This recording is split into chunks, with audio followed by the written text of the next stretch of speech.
เข้ามากันเลยพี่น้องปลาลาดมักลิน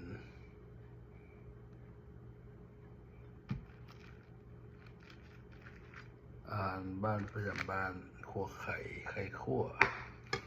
ก๋วยเตี๋ยวปลาเซน้ำแมงดากับข้าวเจ้ากินที่น้องข้าวเจ้าจะปั้นเป็นข้าวเหนียวได้ปั้นได้อยู่ข้าวไข่ไก่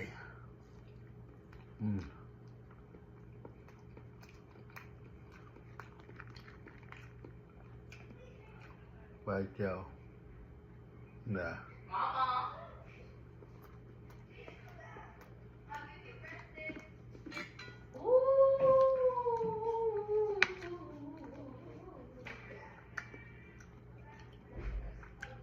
ปลาร้องปลากดเห็ดน้ำพริกลาบน้ำเลน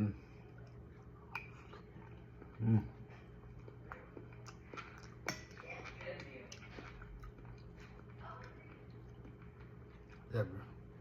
มันก็กินข้าวเหนียวแล้วปั้นข้าวเจ้าแทนเจียวปลา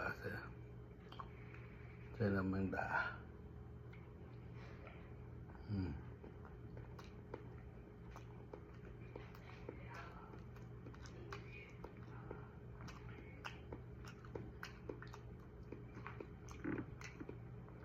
ครับ